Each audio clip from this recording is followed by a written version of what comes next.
নমস্কার আমার প্রিয় শ্রোতা বন্ধুরা, গপ্পঘরের পর্দায় আমি সুদর্শন আবার হাজির হলাম আরও একটি গ্রাম বাংলার ভয়ের গল্পের সাথে। এখানে বেশি কথা নয়, সরাসরি গল্প শোনানো হয়। তাহলে চলুন বেশি কথা না বাড়িয়ে শুরু করি আজকের গল্প। তবে হ্যাঁ, আপনাদের জানিয়ে রাখি, এর আগের গল্পে আমরা যে প্রশ্নটি রেখেছিলাম এবং তার সঠিক উত্তর যারা দিয়েছিলেন তাদের নাম আমি আজকের এই গল্পের শেষে অ্যানাউন্স করব। তাহলে চলুন সম্পূর্ণ গল্পটি শুনুন। আর হ্যাঁ, আপনার নাম আর আপনি কোন জায়গা থেকে আমাদের গল্পটি শুনছেন অবশ্যই কমেন্ট করতে ভুলবেন না, কারণ আগামী গল্পে আপনার নামটা আমি আবার অ্যানাউন্স করতে পারি। আজ আপনি শুনতে চলেছেন লেখিকা প্রজ্ঞা চক্রবর্তী বিরচিত গ্রাম বাংলার ভূতের গল্প, গ্রামের নাম কল্যাণপুর। গল্প পাঠে এবং সকল পুরুষ চরিত্রে থাকছি আমি সুদর্শন। আজ আমার সঙ্গে নারী কণ্ঠে থাকছে সুপমা। গল্পের পোস্টারটি ডিজাইন করেছে চিত্রায়ন। শুরু হচ্ছে গ্রামের নাম কল্যাণপুর।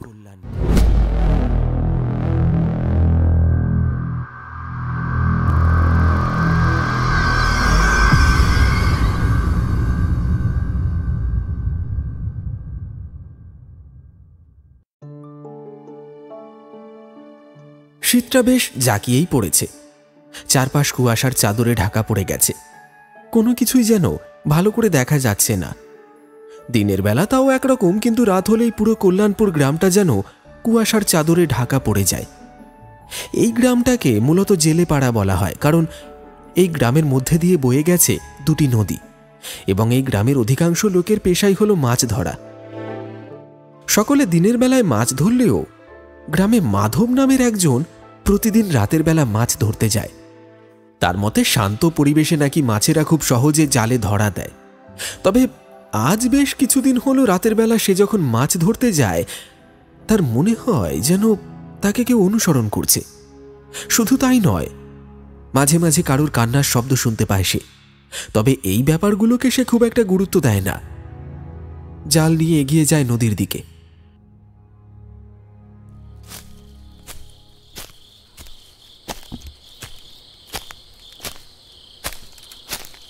শীতের কারণে চারপাশ একেবারে চুপচাপ।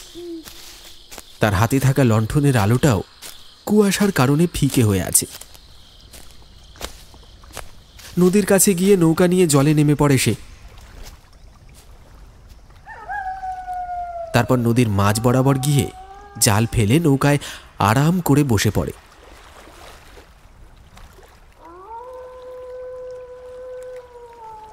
কিন্তু আচমকা একটা শব্দে চমকে ওঠে মাধব।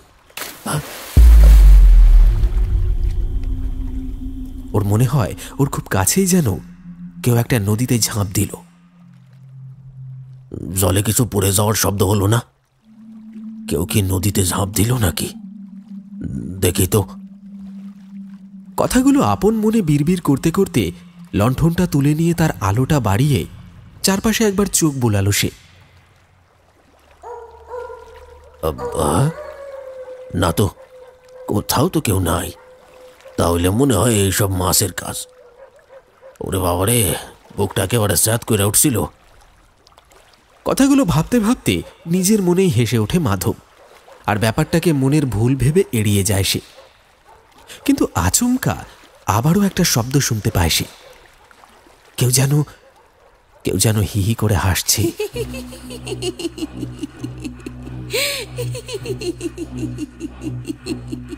তারপরে এই জলের মধ্যে প্রবল এক তোলপাড় শুরু হয়ে যায়। দেখতে দেখতে শান্ত নদীর জল পাহাড়ি খরস্রোতার মতো হয়ে ওঠে। লণ্ঠনের সলতেটা এতক্ষণ বাড়িয়ে রাখার কারণে ওর কাঁচটা পুরোপুরিভাবে কালো হয়ে গেছে। ফলে তার আলো আর আসছে না বললেই চলে।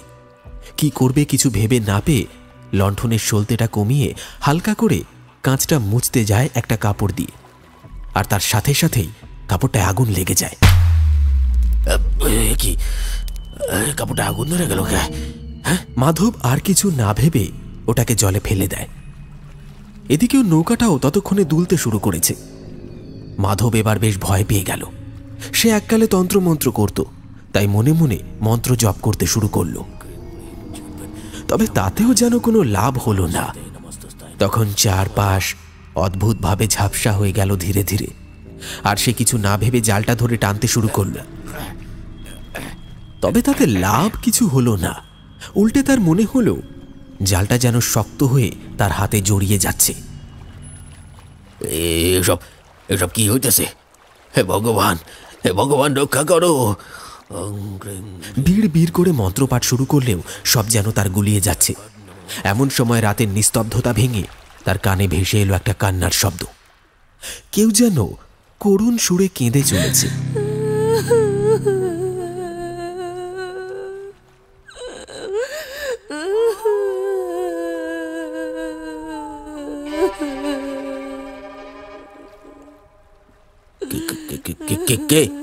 কে কাঁদছেন? এখানে এখানে কে আছেন? কিন্তু না, কোনো উত্তর এলো না।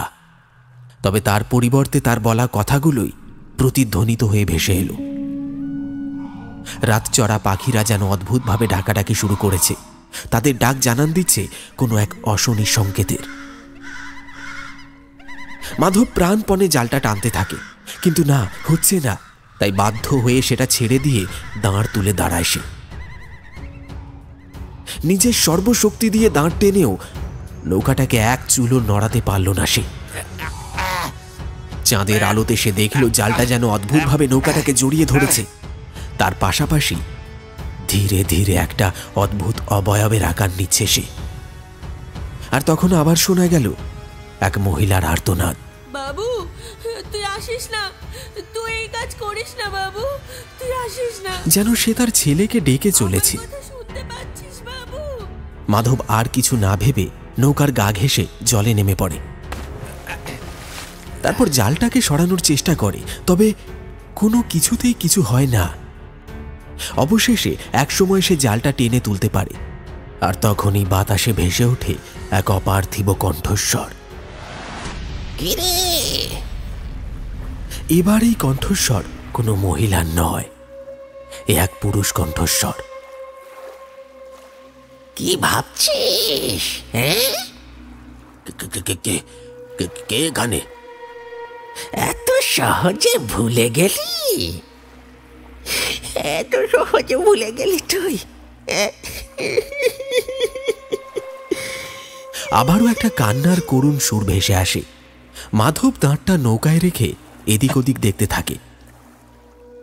এমন সময় কানের কাছে একটা খ্যাকখ্যাকে হাসি শুনতে পায় সে।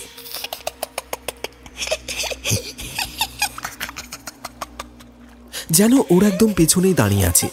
ও সাথে সাথে পিছন ফেরে, তবে কাউকেই দেখতে পায় না। সাথে থাকা লণ্ঠনের মৃদু আলোতে চারপাশ কিছুটা হলেও আলোকিত হয়ে আছে। এখানে এখানে কে আছেন? উত্তর দিন। আপনার পরিচয় কি? কিন্তু না, ওর প্রশ্নের কোনো জবাব এলো না। তবে নৌকাতে একটা প্রবল ঝাঁকুনি অনুভব করল সে। নিজেকে সামলানোর জন্য নৌকা ঠিক মাঝখানে বসে পড়ল। নৌকাটা এখনো দুলছে, ঠিক যেভাবে বড় সামুদ্রিক মাছের ধাক্কায় জাহাজ দুলে ওঠে, কতকটা সেই রকম। তবে এখানে তো অত বড় মাছ নেই যে এমন কাণ্ড ঘটাতে পারে। এমন সময় জলে একটা ঘূর্ণাবর্তের সৃষ্টি হলো। মাধব টাল সামলাতে না পেরে জলে পড়ে গেল। গ্রামের ছেলে হবার দরুন সাঁতার তার নখদর্পণে, তাও সে হিমশিম খেতে লাগলো। তার নাক মুখ দিয়ে জল ভেতরে প্রবেশ করতে শুরু করলো। দম যেন বন্ধ হয়ে আসছিল মাধবের। তবে এ জল যেন বহুদিনের পচা জল। তার মনে হলো যেন জমা পাক যাকে বলে। তবুও সে প্রাণপণে হাতড়াতে লাগলো। এমন সময় ওর পা জড়িয়ে গেল জলের মধ্যে থাকা কিছু একটাতে। একবার উপরে ওঠার চেষ্টা করতে থাকে শ্বাস নেবার জন্য, একবার নিচের দিকে যাবার চেষ্টা করতে থাকে পা ছাড়ানোর জন্য। তবে দুটোর কোনোটাতেই সে সফল হতে পারে না, উল্টে আরও জড়িয়ে যেতে শুরু করে। এমন সময় সে লক্ষ্য করে জলের মধ্যে যেন একটা নারী অবয়ব ভেসে উঠছে। এ মুখ তার বড় চেনা লাগলো ঠিকই, তবে ঠিক মনে করতে পারল না যে ওটা কার মুখ। ওর সারা শরীর জ্বলতে শুরু করেছে। ওর মনে হলো ওর রক্তের মধ্যে দিয়ে কিছু একটা যেন বয়ে যাচ্ছে। ও আরো জোরে হাত পা চালাতে থাকে। ধীরে ধীরে জ্ঞান হারাতে শুরু করে ও। তবে এটুকু বুঝতে পারে কেউ যেন একটা ওকে টেনে তুলছে।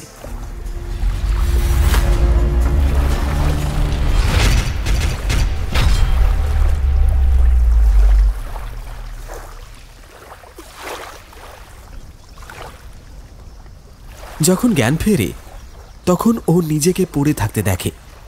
চারপাশ একবার ভালো করে দেখে ওর মনে হলো যেন কিছুই হয়নি এতক্ষণ, সবটাই ওর মনের ভুল। এমন সময় তার চোখটা গেল জালের দিকে। সে খেয়াল করল জালের মধ্যে কি যেন একটা আটকে আছে। সেটা দেখার জন্য জালটা খুলে জিনিসটা হাতে নিতেই ভয়ে ওর সারা শরীরের রোম খাড়া হয়ে যায়। একটা মাটির পুতুল, যার গায়ে লাল রঙের একটা চিহ্ন দিয়ে কাঁটা চিহ্ন আঁকা। পুতুলটা ভারী চেনা মাধবের। থতমত খেয়ে এসে বলল, এই পুতুল এখানে কোথা থেকে এলো? এমন পুতুল তো। কথাটা আর শেষ করতে পারল না মাধব। ওর সারা শরীর থর থর করে কাঁপতে শুরু করেছে। ও আর কিছু ভাবতে পারল না। শুধু কিছু আবছা ঘটনা ওর চোখের সামনে ভেসে উঠল। ও প্রচণ্ড ভয়ে পুতুলটা জলে ছুঁড়ে ফেলে দেয়। ধীরে ধীরে যেন একটা ধোঁয়ার কুণ্ডলী ফুটে উঠতে শুরু করে মাধবের সামনে। আর সেই ধোঁয়ার কুণ্ডলীর মধ্যে থেকে যে বিকৃত মুখটা ফুটে ওঠে সেটা ওর বড্ড চেনা। একটা পুরুষের মুখ, যার চোখ দুটো নিষ্পাপ হলেও ঠোঁটের কোণে লেগে আছে একটা কুটিল হাসি। তার মুখের একটা দিক বীভৎসভাবে পোড়া, শুধু তাই নয়, যেন দগদগে ঘা হয়ে আছে। আর ওপর দিকটা দেখে মনে হচ্ছে যেন হিংস্র পাখির দল তাদের ঠোঁট দিয়ে খুবলে খুবলে খেয়ে নিয়েছে পুরোটা। তার থুতনির কাছ দিয়ে অদ্ভুতভাবে বেঁকে বেরিয়ে আছে একটা লাঠি জাতীয় কিছু। শুধু তাই নয়, তার কপালটা যেন এফোড় ওফোড় হয়ে গেছে কোনো ধারালো কিছুর আঘাতে। সবটা দেখে আর্তনাদ করে ওঠে মাধব। ধোঁয়ার মাঝে অবয়বটা কিছুটা আবছা হলেও সেটা যা বীভৎস দেখতে লাগছে তা দেখে মাধব আর বেশি কিছু ভাবতে পারল না। ওর অজান্তেই মুখ থেকে বেরিয়ে এলো, বিষ্ণু, তুমি?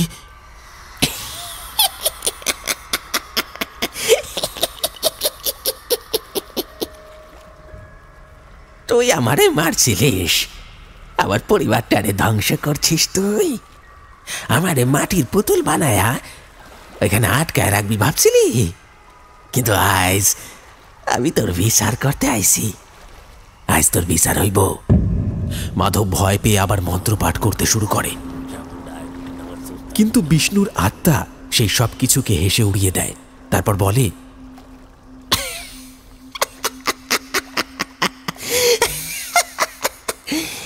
তোর মন্ত্র আজগা কাজে দিব না, তুই তোর পাপের শাস্তি পাবি।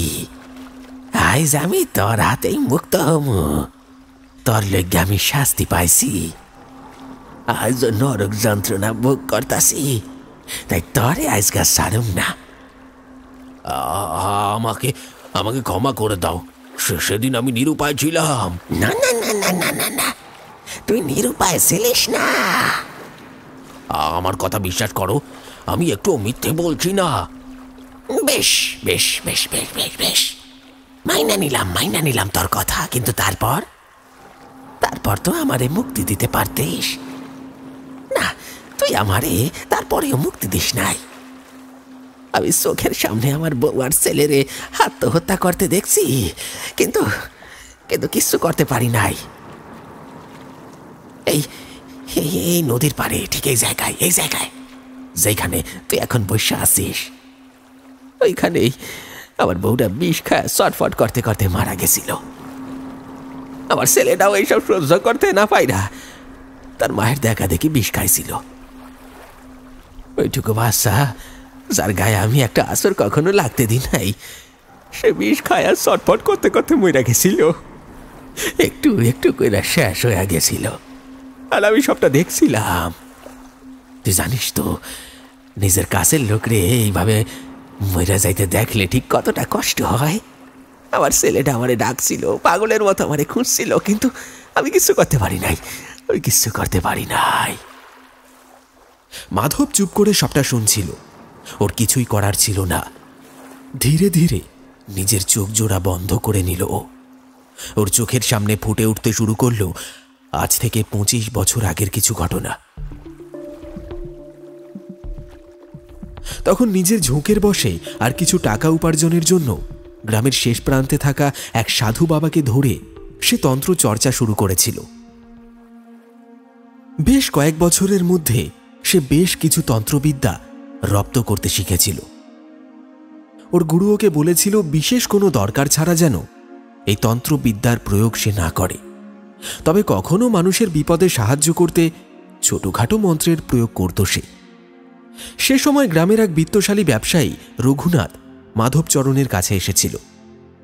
রঘুনাথ বাবুর ছিল ধান ও চালের ব্যবসা, তবে মানুষটা মোটেও সুবিধার ছিল না। 1 টাকা কখনো কাউকে এমনিতে দিত না। রঘুনাথের ছোট ভাই বিষ্ণু ছিল ঠিক তার উল্টো। দয়ালু প্রজা দরদি এই বিষ্ণু ছিল গ্রামের অন্যতম জনপ্রিয় ব্যক্তি। গ্রামের মানুষকে বিনা সুদে ধান, চাল, অন্যান্য প্রয়োজনীয় জিনিস সবই বিষ্ণু দিত, আর সে সবকিছুই দিত সে দাদার ব্যবসার পুঁজি থেকে। এই কারণে রঘুনাথের ব্যবসার ক্ষতি হচ্ছিল এবং তার মনে রাগের জন্ম হয়। সে ভাবতে থাকে কি করে বিষ্ণুকে সরানো যায়। এতে দুটো লাভ আছে, এক তো তার জমানো পুঁজি বিষ্ণু এইভাবে ওড়াতে পারবে না, আর দ্বিতীয় পিতার সমস্ত সম্পত্তির শতভাগ সে নিজে পাবে। এমন সময় সে মাধবের সন্ধান পায়। একদিন দুপুরবেলা রঘুনাথ মাধবের কাছে যায়। তার কাছে গিয়ে বলে সে চায় বিষ্ণু যেন তার জীবন থেকে সরে যায়, কারণ বিষ্ণুর বেঁচে থাকা মানেই তার সর্বনাশ। বিষ্ণু যেভাবে উদার মনে সবকিছু বিলিয়ে দেয় তাতে তার ব্যবসার ক্ষতি হচ্ছে। শুধু তাই নয়, বাবার অবর্তমানে সম্পত্তির ভাগও তাকে দিতে হবে। তবে মাধব যদি বিষ্ণুকে সরিয়ে দিতে পারে তবে রঘুনাথ তাকে মোটা টাকা বকশিশ দেবে। বলতে গেলে মাধব তখন একটা বেশ সমস্যার মধ্যেই ছিল। কিছুদিন আগেই তার মায়ের এক জটিল রোগ ধরা পড়েছিল, যার জন্য অনেক টাকার দরকার ছিল। সেই কারণে সে গুরুর কথা না শুনে তন্ত্রকে অর্থের বিনিময়ে ব্যবহার করতে শুরু করেছিল এবং কিছু পয়সার লোভে পড়েই ভদ্রলোকের সাথ দিয়েছিল। কিন্তু পাপ তো পাপই হয়। সামান্য কিছু বেশি টাকার লোভে রঘুনাথের ইচ্ছা পূরণে রাজি হয় সে। তারপর নিজের সমস্ত তন্ত্রের মাধ্যমে এক ভয়ানক কালো অভিশাপ তৈরি করে। একটি মাটির পুতুল বানিয়ে সেই পুতুলের মধ্যে বিষ্ণুর প্রাণবায়ু শুষে নেয় এবং ধীরে ধীরে বিষ্ণুর পরিবারটা শেষ হয়ে যায়। মাধব নিজেও জানত না যে তার মন্ত্রের প্রভাব এতটা ভয়ানক হয়ে যাবে এবং বিষ্ণুর আত্মার শান্তি পাওয়ার বদলে এক অভিশপ্ত রূপ নেবে। বিষয়টা যখন উপলব্ধি করতে পারে তখন থেকে মাধব ভয়ে তন্ত্রমন্ত্র করা চিরকালের জন্য ছেড়ে দেয়। ওইদিকে ততদিনে বিষ্ণুর মৃত্যুর পর তার পরিবার দারিদ্রতার শিকার হয়। বিষ্ণুর স্ত্রী ও একমাত্র ছেলে অনাহারে বিষ খেয়ে নদীর পাড়ে আত্মহত্যা করে। তবে এই ঘটনা এখানেই শেষ হয়নি। বিষ্ণুর আত্মা রঘুনাথকে শাস্তি দেয়। এক রাতে রঘুনাথকে ভয়ঙ্করভাবে হত্যা করে বিষ্ণু। রঘুনাথ বাবুর মৃতদেহ এই নদীর পাড়েই পাওয়া গিয়েছিল। তার সমগ্র শরীর নীল বর্ণ ধারণ করেছিল। শুধু তাই নয়, সারা দেহে অজস্র সাপের ছোবলের দাগ পাওয়া গেছিল। তার দেহটা কোনো এক অজানা কারণে একেবারে শুকিয়ে গেছিল। দেখে মনে হচ্ছিল যেন কতদিন খেতে পায়নি সে।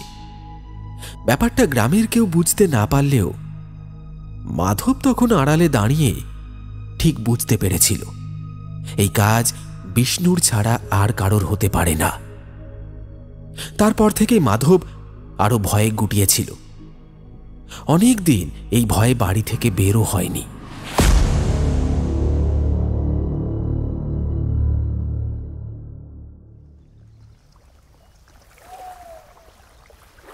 কিন্তু আজ এত বছর পর আবারও বিষ্ণুর আত্মাকে দেখে চমকে ওঠে সে।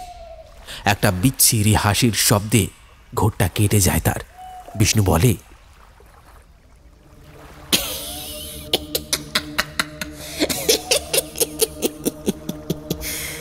স্মৃতিচারণ করতেছিলি বুঝি?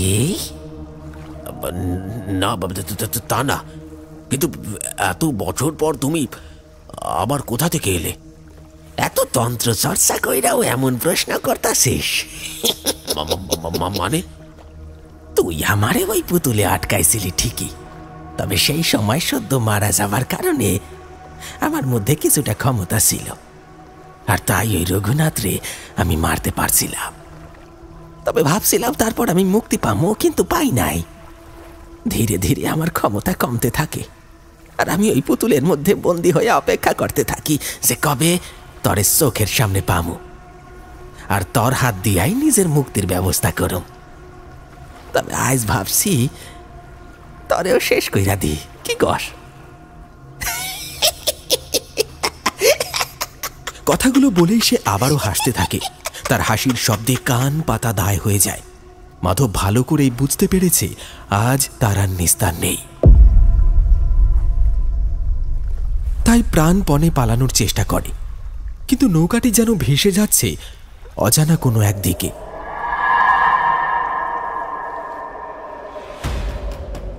এমন সময় শো শো করে খুব জোরে হাওয়া বইতে শুরু করে। প্রচণ্ড জোরে একটা ঝড় ওঠে, যে ঝড়ের বাতাস গায়ে লাগে না, অথচ নৌকা যেন উথাল পাথাল করছে। একসময় নৌকাটা ডুবে যায়। সাঁতার জানা মাধব সাঁতার কাটতে পারে না। কিছু একটা যেন তাকে টেনে নিয়ে যাচ্ছে জলের নিচে। সে প্রাণপণে বাঁচার জন্য চেষ্টা করতে থাকে, তবে তার মনে হয় যেন তার পা দুটো কোনো এক অদৃশ্য বাঁধনে বাঁধা পড়ে যাচ্ছে।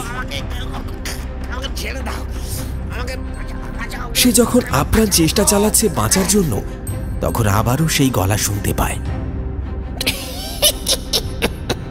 তুই আর বাঁচবি না, এতদিন পরে তোরে পাইছি, এবার তুইও মরবি এইবার। তুই তুই তুই আমার পরিবারের স্বপ্ন সমস্ত কিছু ধূলিসাৎ কইরা দিছিলি, তাই তরেও আজ আমি অতি কষ্টেই মারু। তরে মরতেই হইব। তার হাসির আওয়াজ আকাশ পাতাল কাঁপিয়ে দেয়। তারপর ধীরে ধীরে মাধব জ্ঞান হারায়।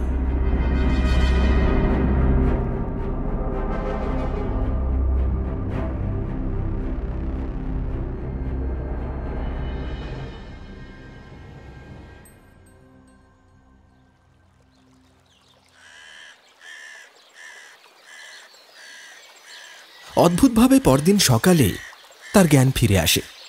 সে দেখে নদীর পাড়ে পড়ে আছে সে। গ্রামবাসীরা তাকে ঘিরে দাঁড়িয়ে আছে। ভারী অলৌকিকভাবে সে যেন বেঁচে গেছে। নিজেকে জীবিত অবস্থায় দেখে সে ভারী অবাক এবং ধীর কণ্ঠে বলে, আমি কোথায়? আমি কি এখনো বেঁচে আছি? মাধবের এমন কথা শুনে গ্রামবাসীরা নিজেদের মধ্যেই কথা বলতে থাকে। কেউ কেউ আবার সহানুভূতি দেখিয়ে বলতে থাকে, মাধব মনে হয় পাগল হয়ে গেছে, কিংবা এমন কোনো আঘাত পেয়েছে যার জন্য সে কিছুই মনে করতে পারছে না। ধীরে ধীরে অতি কষ্টে সে উঠে বসে। গত রাতের সমস্ত কথা তার মনে পড়ে যায়। সমস্তটা গ্রামবাসীদের বলে সে। ওর মুখে ওর এই কীর্তিকলাপের কথা শুনে গ্রামবাসীদেরও ক্ষোভ উপচে পড়ে ওর ওপর। বিষ্ণু মারা যাবার পর বহু বছর কেটে গেলেও গ্রামের লোকেরা ওকে এখনো ভুলতে পারেনি। তবে এতদিন ওরা জানতো যে সে মারা গেছে হয়তো কোনো অজানা রোগে। আজ সত্যিটা জেনে ওরা অবাক হয়ে যায়। প্রচণ্ড রাগে ঘেন্নায় কেউ কোনো কথা না বলে মাধবকে একা ফেলে সবাই বাড়ি চলে যায়।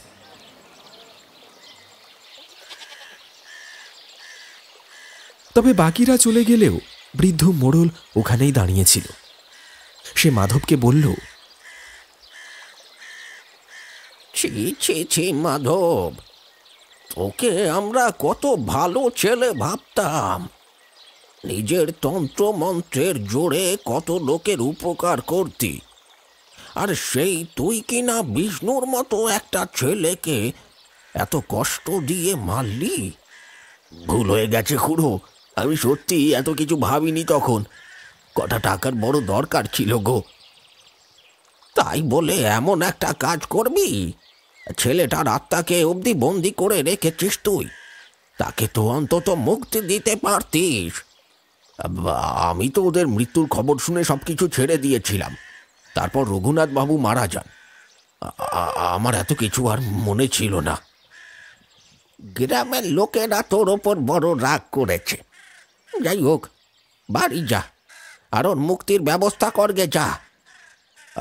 আমি আমি আমি নিশ্চয়ই ওকে মুক্তি দেব। আমি নিশ্চয়ই ওকে মুক্তি দেব।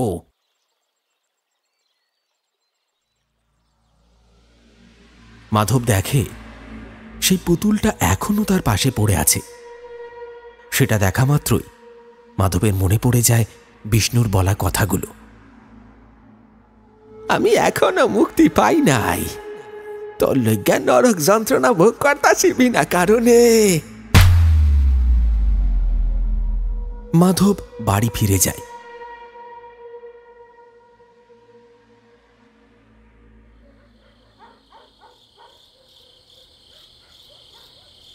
রাতের বেলায় যখন দাওয়ায় সে বসে আছে, তার সামনে হাজির হয় বিষ্ণুর অবয়ব। বিষ্ণু বলে, কি রে মাধব, তার মনে আছে তো সেদিন ঘাটে বৈশাখী কইছিলি এইবার আমার মুক্তির ব্যবস্থা কর, কর দেখি। হ্যাঁ, সব মনে আছে আমার। আমি তোমাকে মুক্তি দেব, কিন্তু এত বছর হয়ে গেল আমি এসবের থেকে দূরে। এখন কি করে আমি কি করব বুঝতে পারছি না। তন্ত্র মন্ত্র এমন একটা জিনিস যা মানুষ এত সহজে ভোলে না। মনে কর, সব পারবি তুই, সব। বলছি, কোনো একজন অভিজ্ঞ কারোর খোঁজ নিলে হতো না? কথাটা বলে বিষ্ণুর দিকে তাকায় সে। বিষ্ণু অদ্ভুত এক দৃষ্টিতে তাকিয়ে আছে মাধবের দিকে। সেটা দেখে মাধব আর কোনো কথা বলে না। ওর মুখ দিয়ে একটা কথাই বের হয়, মুক্তি দেব, যজ্ঞ করব, সব কিছু ঠিকভাবে করব। হ্যাঁ হ্যাঁ হ্যাঁ।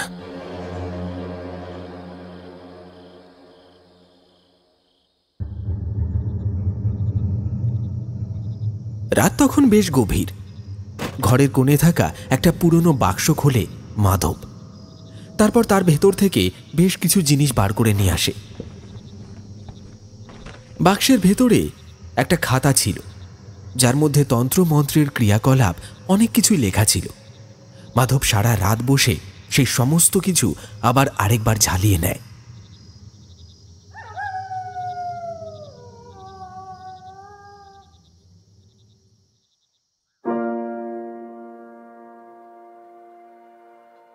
এরপর সঠিক সময় সঠিক লগ্নে মাধব একটা যজ্ঞ করে।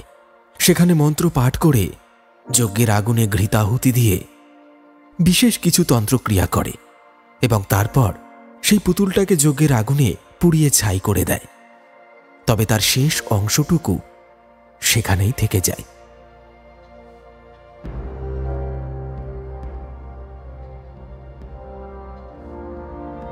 এরপর কেটে যায় বেশ কয়েকটা দিন। সেদিন ঘাটের থেকে রাগ করে সকলে চলে এলেও তারপর থেকেই মাধবের দেখা পাচ্ছে না কেউ। গ্রামের লোকেরা বেশ চিন্তিত হয়ে পড়ে। তাকে খুঁজতে খুঁজতে কয়েকজন দল বেঁধে একদিন ওর বাড়িতে হাজির হয়।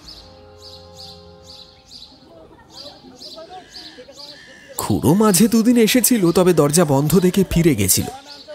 তবে আজ ওর বাড়ির সামনে যেন একটা বীভৎস পচা গন্ধ ভেসে আসছে। সকলে একটু অবাক হয়ে যায়। সেই গন্ধের উৎস সন্ধান করে সকলে তার বাড়ির সামনে এসে হাজির হয়। খুড়ো বলে, এত বাজে গন্ধ কোথা থেকে আসছে রে? বাকিরাও ইতিমধ্যেই নিজেদের নাকে চাপা দিয়েছে। খুড়ো মুখ নাক ঢেকে বলল, এই মাধব এই গন্ধের মধ্যে কি করে আছে রে? এ তো মনে হচ্ছে পচা গলা কোনো প্রাণীর দেহের গন্ধ। কথাটা বলে আর সময় নষ্ট না করে বৃদ্ধ গ্রামের কয়েকজন মানুষকে নিয়ে ঘরের ভিতরে গিয়ে দেখে মাধবের মৃতদেহটা কুঁচকে যাওয়া অবস্থায় পড়ে আছে। তার সারা শরীর পোকামাকড়ে ভরে গেছে। তারা মনের সুখে তার দেহটা খাচ্ছে। দেহ ঘিরে মাছি ভনভন করছে। তার শরীরটা উপর থেকে দেখেই মনে হচ্ছে যেন বহুদিন আগে মারা গেছে। এটা দেখে বৃদ্ধ প্রায় আঁতকে উঠল। এ কি অবস্থা মাধবের? এই যে মরে পড়ে আছে রে। তার কথা শুনে বাকিরা ভেতরে প্রবেশ করে। মাধবের অমন দোমড়ানো আধখাওয়া দেহ দেখে ওদের শরীরের রোম খাঁড়া হয়ে যায়। কেউ কেউ তো বমি করে দেয় ওই দৃশ্য দেখে। তবে এভাবে তো আর চলতে পারে না। তাই অবশেষে ওরা সকলে মিলে মাধবের সৎকারের ব্যবস্থা করে।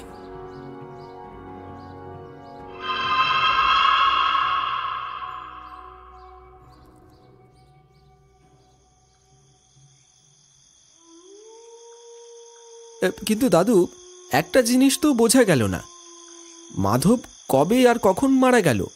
তুমি যা বর্ণনা দিলে তা দেখে তো মনে হলো ও অনেকদিন আগেই মারা গেছিল। কিন্তু যদি অনেকদিন আগেই মারা যায় তাহলে ওই বিষ্ণুর আত্মাকে কে মুক্তি দিল? ঈশানের এই প্রশ্ন শুনে বৃদ্ধ হাসতে থাকে।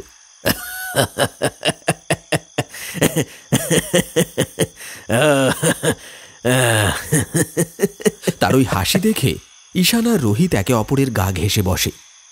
আসলে ওরা দুজন আজ ঘুরতে এসেছিল গ্রামে। তবে অনেকটা রাত হয়ে গেছে বলে আশ্রয়ের সন্ধান করতে গিয়ে তারা এই বৃদ্ধর বাড়িতে আশ্রয় নিয়েছে। রাতে কিছু শুকনো খাবার খাওয়ার পর ওরা দুজন বসে গল্প শুনছিল।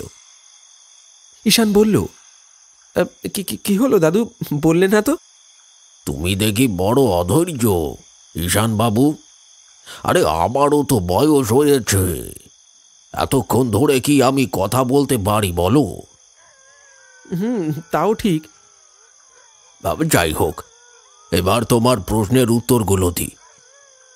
মাধব সেই রাতেই মারা গেছিল। বিষ্ণু তার প্রতিশোধের শেষ কোপটা বসিয়ে দিয়েছিল, কিন্তু বিষ্ণুর আত্মা অতটাও বোকা ছিল না। মানে কি সব বলছো তুমি? তোমরা বোধহয় গল্পের মধ্যে এতটাই ডুবে গেছিলে যে একটা জিনিস আমি বলেছি তোমরা খেয়াল করনি।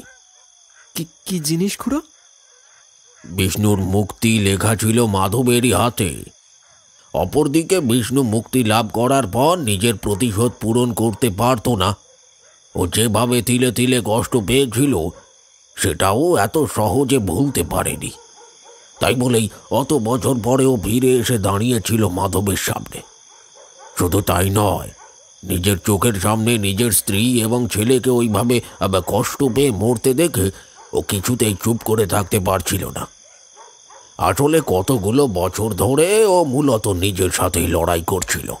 নিজের সমস্ত শক্তি এক জায়গায় করছিল যাতে মাধবকে মারতে পারে এবং মাধবের মাধ্যমে নিজের মুক্তির পথ করতে পারে। কিছুই তো বুঝলাম না। আসলে সেদিন মাধবের আত্মা একটা শরীর ধারণ করে গ্রামবাসীদের সামনে এসেছিল এবং বিষ্ণুর আত্মার শান্তির জন্য সে পুজো পাঠ করেছিল।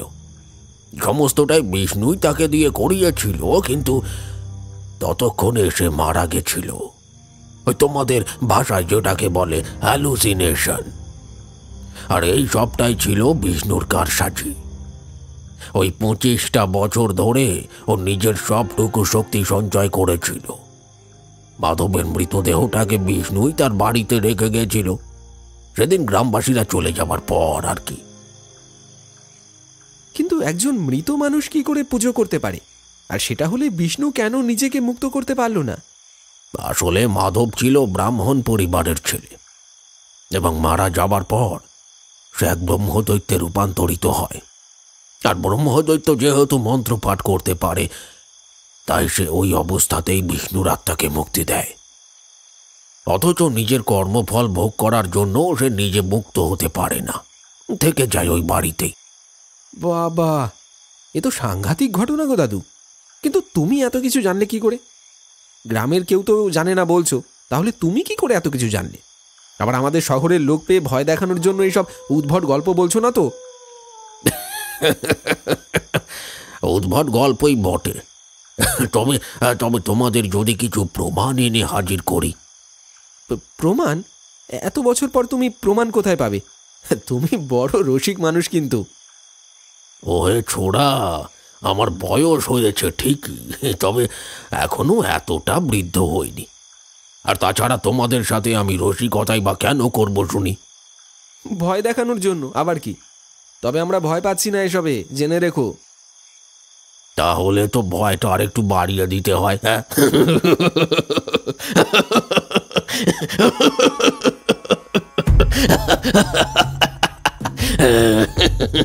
নাকি?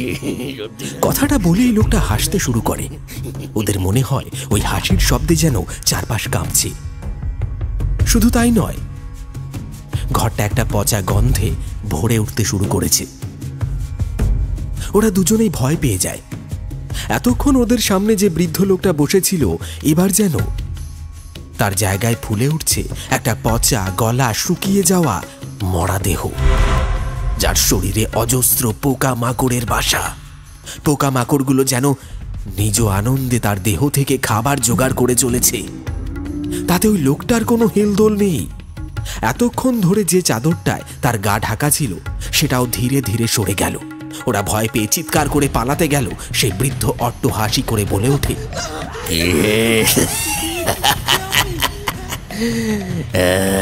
ছোড়া, গল্পটা এখন উদ্ভট লাগছে বুঝি? তুমি তুমি কে? কে তুমি? আমি কে? আমি কে? এখনো বুঝতে পারোনি বুঝি আমি কে? আমাদের আমাদের ছেড়ে দাও, আমরা এখনই চলে যাচ্ছি, আমরা এখনই চলে যাচ্ছি। মা, চলে যাবে কি? পুরোটা শুনে যাও।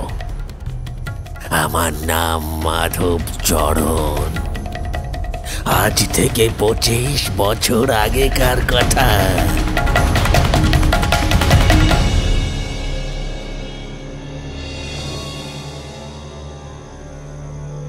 ওদের শিরদাঁড়া দিয়ে একটা শীতল স্রোত নেমে যায়। ওদের আর বুঝতে বাকি থাকে না, ব্রহ্মদৈত্যর ডেরায় এসে তার মুখেই তার জীবনেরই গল্প শুনছে ওরা। এই গল্প শোনার পর কি হবে? তারা কি প্রাণে বেঁচে ফিরতে পারবে, নাকি এখানে ঘুরতে আসাটাই তাদের জীবনের শেষ রাত হয়ে থেকে যাবে? প্রশ্নটা মাথায় এলো ঠিকই, তবে উত্তরটা পাওয়া গেল না।